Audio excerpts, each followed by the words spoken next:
Chapter 5. I play Pinochle with a horse. I had weird dreams full of barnyard animals. Most of them wanted to kill me. The rest wanted food. I must have woken up several times, but what I heard and saw made no sense, so I just passed out again. I remembered lying in a soft bed, being spoon fed something that tasted like buttered popcorn, only it was pudding. The girl with the curly blonde hair hovered over me, smirking as she scraped drips off my chin with a spoon. When she saw my eyes open, she asked, "What will happen at the summer solstice?" I managed to croak, "What?" She looked around as if afraid someone would overhear. "What's going on? What was stolen?" "We've only got a few weeks." "I'm sorry," I mumbled. "I don't." Somebody knocked on the door and the girl quickly filled my mouth with pudding. The next time I woke up, the girl was gone. A husky blonde dude, like a surfer, stood in the corner of the bedroom, keeping watch over me.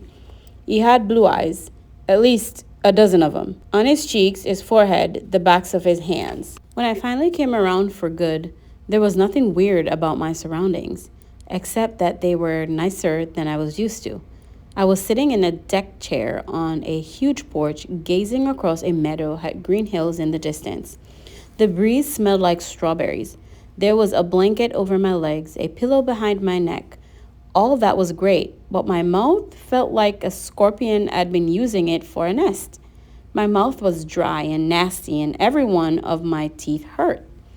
On the table next to me was a tall drink. It looked like iced apple juice with a green straw and a paper parasol stuck through a maraschino cherry. My hand was so weak I almost dropped the glass once I got my fingers around it. "Careful," a familiar voice said. Grover was leaning against the porch railing, looking like he hadn't slept in a week. Under one arm, he cradled a shoebox. He was wearing blue jeans, Converse high tops, and a bright orange t-shirt that says Camp Half-Blood. Just plain old Grover, not the goat boy. So maybe I'd had a nightmare. Maybe my mom was okay. We were still on vacation and we'd stop here at this big house for some reason, and "You saved my life," Grover said. Well, the least I could do. I went back to the hill. "I thought you might want this." Reverently, he placed the shoebox in my lap. Inside was a black and white bull's horn. The base jagged from being broken off, the tip spluttered with dried blood. It hadn't been a nightmare. "The Minotaur," I said. Percy, it isn't a good idea." "That's what they call him in the Greek myths, isn't it?" I demanded. "The Minotaur? Half man, half bull?" Grover shifted uncomfortably. "You've been out for 2 days. How much do you remember?" "My mom." "Is she really?" He looked down. I stared across the meadow. There were groves of trees, a winding stream, acres of strawberries spread out under the blue sky. The valley was surrounded by rolling hills, and the tallest one, directly in front of us, was the one with the huge pine tree on top. Even that looked beautiful in the sunlight. My mother was gone. The whole world should be black and cold. Nothing should look beautiful. "I'm sorry," Grover sniffled. "I'm a failure. I'm the worst satire in the world," he moaned, stomping his foot so hard it came off. The Converse high top came off. The inside was filled with styrofoam except for a hoof-shaped hole. "Oh, stacks," he mumbled. Thunder rolled across the clear sky. As he struggled to get his hoof back in the fake foot, I thought, well, that settles it. Grover was a satire. I was ready to bet that if I shaved his curly brown hair, I'd find tiny horns on his head. But I was too miserable to care that satires existed, or even minotaurs. All that meant was my mom really had been squeezed into nothingness, dissolved into yellow light. I was alone, an orphan. I would have to live with Smelly Gabe? No, that would never happen. I would live on the streets first. I would pretend I was 17 and join the army. I'd do something. Grover was still sniffling. The poor kid, poor goat, satire, whatever, looked as if he expected to be hit. I said, "It wasn't your fault." "Yes, it was. I was supposed to protect you." Did my mother ask you to protect me? No, but that's my job. I'm a keeper. At least I was. But why? I suddenly felt dizzy, my vision swimming. Don't strain yourself, Grover said. Here. He helped me hold my glass and put the straw to my lips. I recoiled at the taste because I was expecting apple juice. It wasn't that at all. It was chocolate chip cookies, liquid cookies, and not just any cookies. My mother's homemade blue chocolate chip cookies, buttery and hot with the chips still melting. Drinking it, my whole body felt warm and good, full of energy. My grief didn't go away, but I felt as if my mother had just brushed her hand against my cheek, given me a cookie the way she used to when I was small, and told me everything was going to be okay. Before I knew it, I drained the glass. I stared into it. Sure, I'd just had a warm drink, but the ice cubes hadn't even melted. Was it good? Grover asked. I nodded. What did it taste like? He sounded so wistful. I felt guilty. Sorry, I said. I should have let you taste. His eyes got wide. No, that's not what I meant. I just wondered. Chocolate chip cookies, I said. My mom's, homemade. He sighed. And how do you feel? Like I could throw Nancy Bobo Fit 100 yards? That's good, he said. That's good. I don't think you could risk drinking any more of that stuff. What do you mean?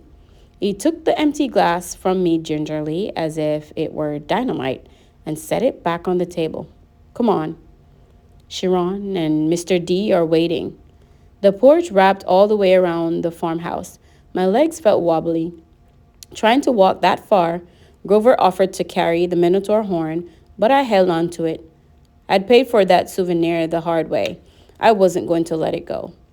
As we came around the opposite end of the house, I caught my breath. We must have been on the north shore of Long Island because on this side of the house, the valley marched all the way up to the water, which glittered along a mile in the distance. Between here and there, I simply couldn't process everything I was seeing. The landscape was dotted with buildings that looked like ancient Greek architecture. An open-air pavilion, an amphitheater, a circular arena, except that they all looked brand new, their white marble columns sparkling in the sun. In a nearby sandpit, a dozen high school-age kids and satyrs played volleyball. Canoes glided across a small lake.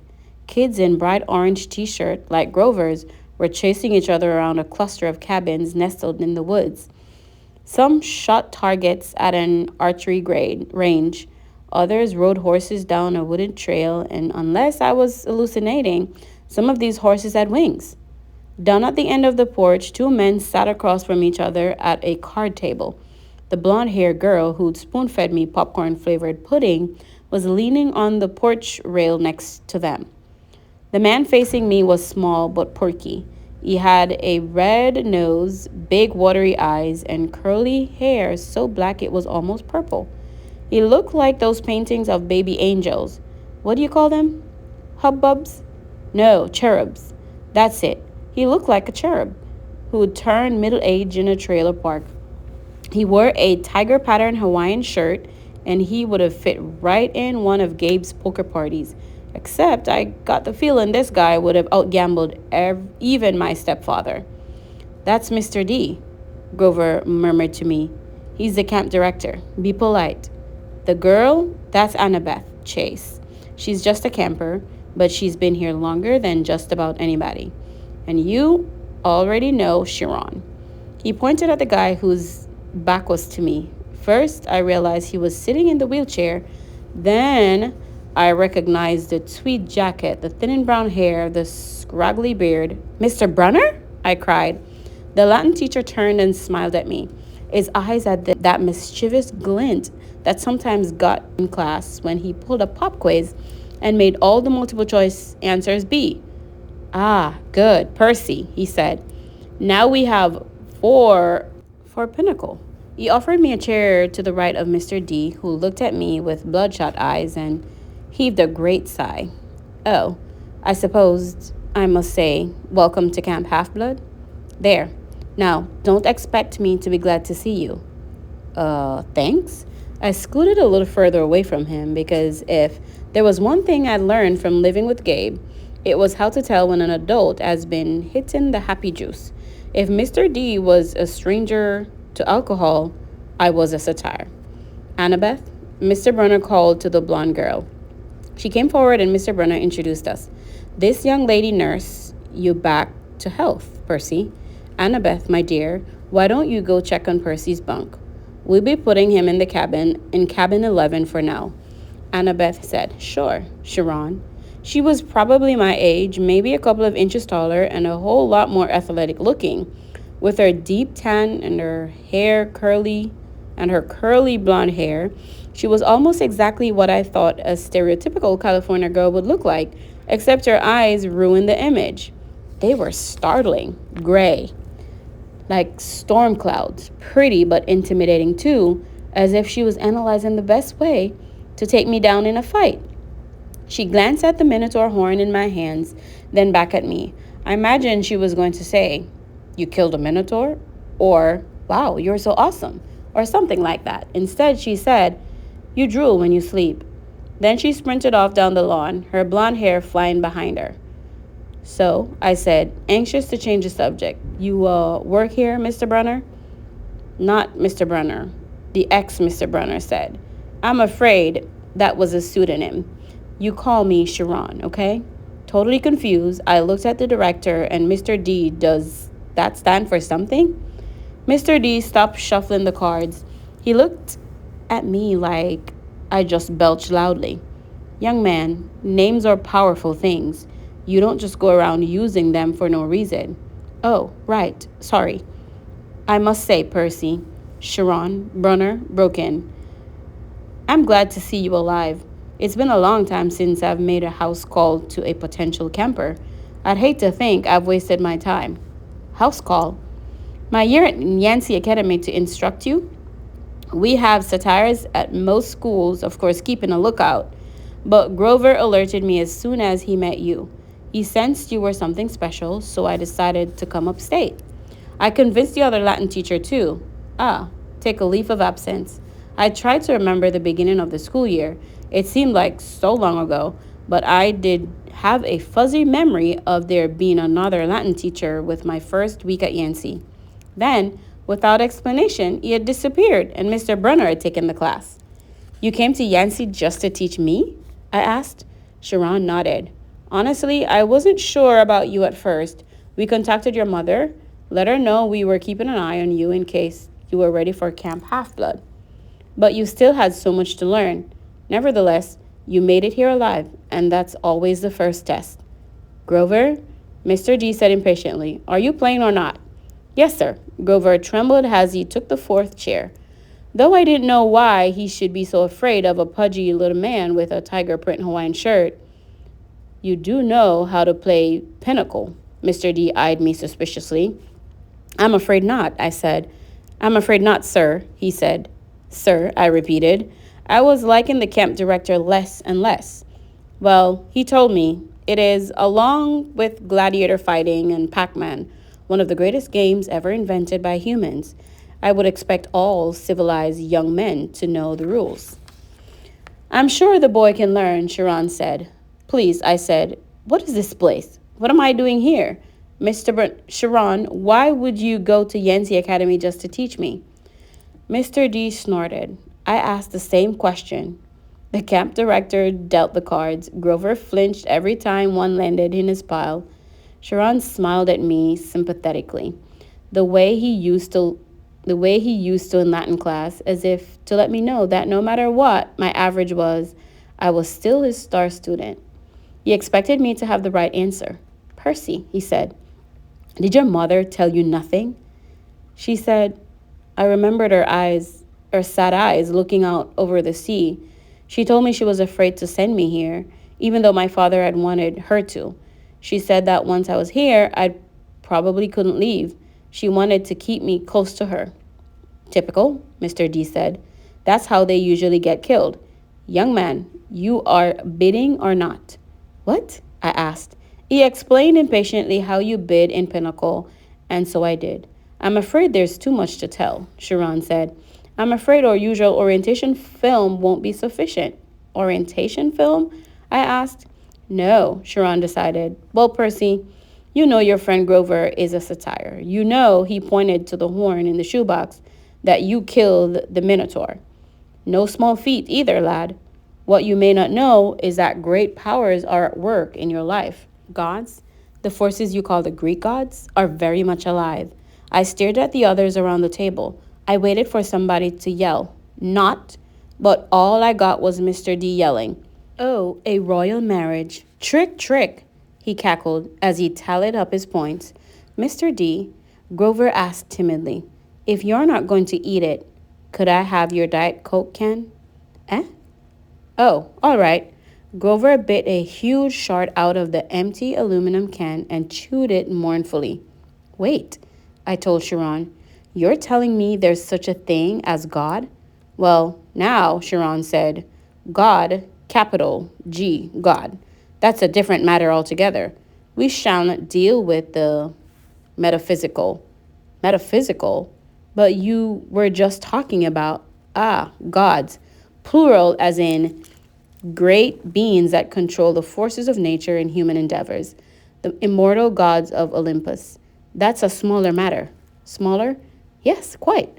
The gods we discuss in Latin class. Zeus, I said. Hera, Apollo, you mean? Them? And there it was again. Distant thunder on a cloudless day. Young man, said Mr. D, I would really be less casual about throwing those names around if I were you. But they're stories, I said. They're myths to explain lightning and the seasons and stuff. They're what people believed before there was science. Science, Mr. D scoffed. And tell me, Perseus Jackson, I flinched when he said my real name, which I never told anybody. What will people think of your science 2,000 years from now? Mr. D continued. They will call it primitive mumbo jumbo. That's what. Oh, I love mortals. They have absolutely no sense of perspective. They think they've come so far. And how they, Sharon, look at this boy and tell me. I wasn't liking Mr. D much, but there was something about the way he called me mortal, as if he wasn't. It was enough to put a lump in my throat, to suggest why Grover was dutifully minding his cards, chewing his soda can, and keeping his mouth shut. Percy, Sharon said, you may choose to believe or not, but the fact is that immortal means immortal. Can you imagine that for a moment? Never dying, never fading, existing just as you are, for all time? I was about to answer off the top of my head that it sounded like a pretty good deal, but the tone of Sharon's voice made me hesitate. You mean whether people believed in you or not? I said. Exactly, Sharon agreed. If you were God, how would you like being called myth? An old story to explain lightning? What if I told you, Perseus Jackson, that someday people will call you a myth just created to explain how little boys can get over losing their mothers? My heart pounded. He was trying to make me angry for some reason, but I wasn't going to let him. I said, I wouldn't like it, but I don't believe in gods. Oh, you'd better, Mr. D muttered, before one of them incinerates you. Grover said, please, sir. He's just lost his mother. He's in shock. A lucky thing, too, Mr. D grumbled. Playing a card. Bad enough, I'm confined to this miserable job, working with boys who don't even believe. He waved his hand and a goblet appeared on the table, as if the sunlight had bent momentarily and woven the air into glass. The goblet filled itself with red wine. My jaw dropped, but Sharon hardly looked up. Mr. D, he warned, your restrictions. Mr. D looked at the wine and feigned surprise. Dear me, he looked at the sky and yelled, Old Abbot, sorry. More thunder. Mr. D waved his hand again, and the wine glass changed into a fresh can of Diet Coke. He sighed unhappily, popped the top of the soda, and went back to his card game. Sharon winked at me. Mr. D offended his father a while back, took a fancy to a wood nymph who had been declared off limits. A wood nymph, I repeated, still staring at the Diet Coke can like it was from outer space. Yes, Mr. D confessed. Father loves to punish me. The first time, prohibition. Ghastly. Absolutely horrid. 10 years. The second time, well, she really was pretty, and I couldn't stay away. The second time, he sent me here. Half Blood Hill. Summer camp for brats like you. Be a better influence, he told me. Work with your youths rather than tearing them down. Ha! Absolutely unfair. Mr. D sounded about 6 years old, like a pouting little kid. And I stammered, Your father is? The Immortals. Sharon, Mr. D said, I thought you taught this boy the basics. My father is Zeus, of course. I ran through D names from Greek mythology. Wine, the skin of a tiger, the satires that all seem to work here. The way Grover cringed as if Mr. D were his master. You're Dionysus? I said. The god of wine? Mr. D rolled his eyes. What do they say these days, Grover? Do the children say, well, duh? Yes, Mr. D. Then, well, duh, Percy Jackson. Did you think I was Aphrodite? Perhaps. You're a god?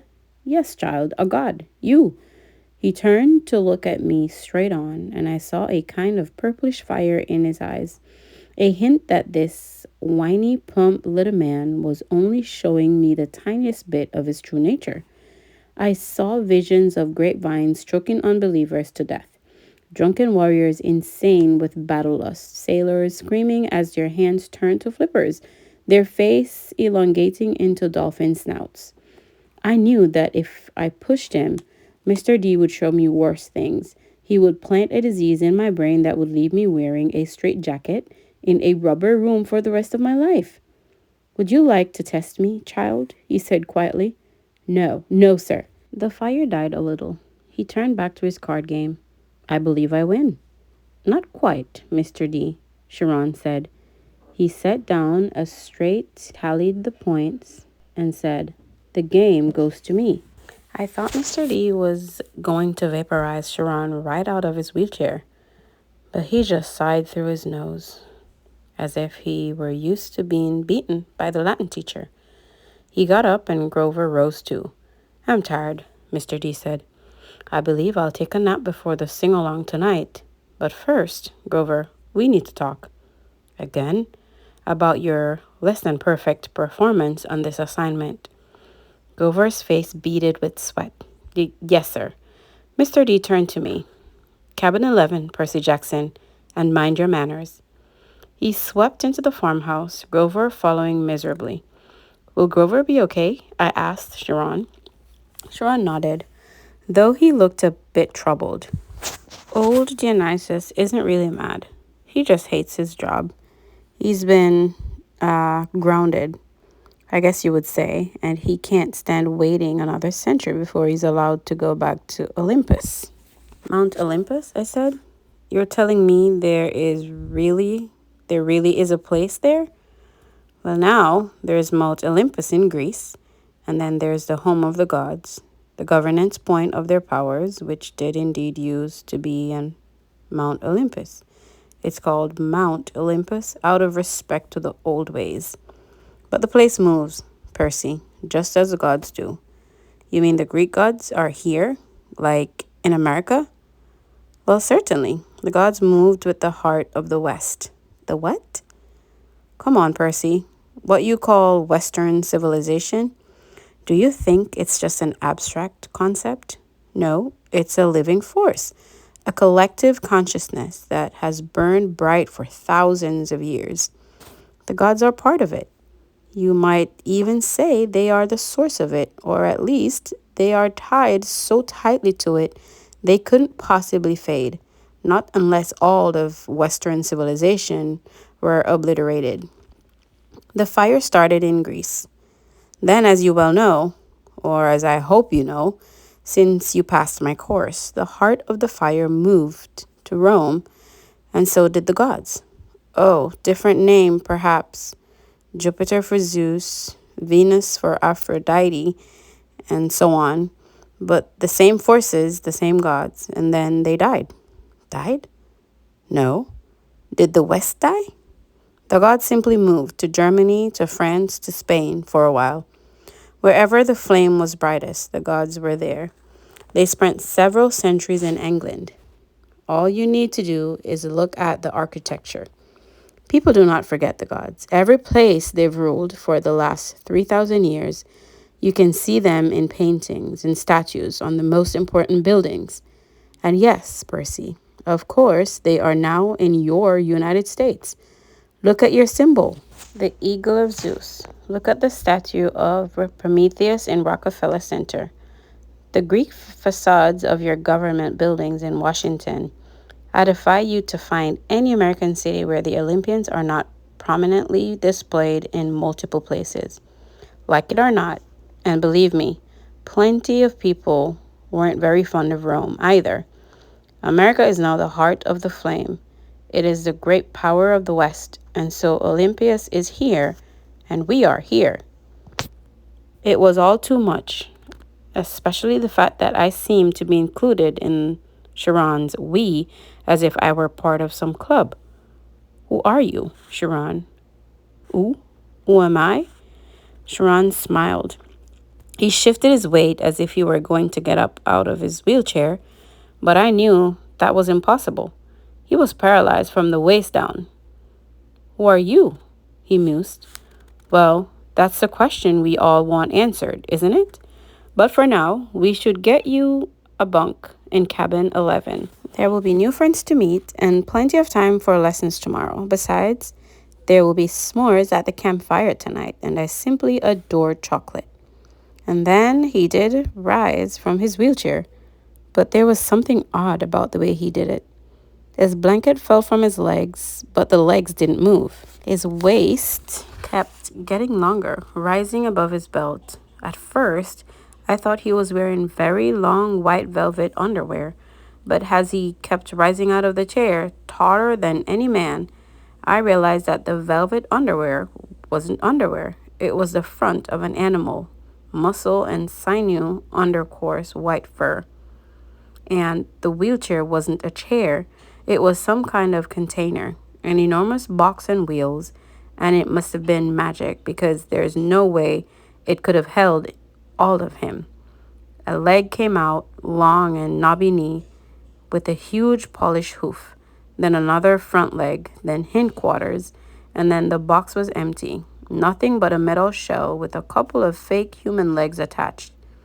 I stared at the horse who had just sprung from the wheelchair, a huge white stallion, but where its neck should be was the upper body of a Latin teacher, smoothly grafted to the horse's trunk. What a relief, the centaur said. I'd been cooped up in there so long, my fetlocks had fallen asleep. Now come, Percy Jackson, let's meet the other campers.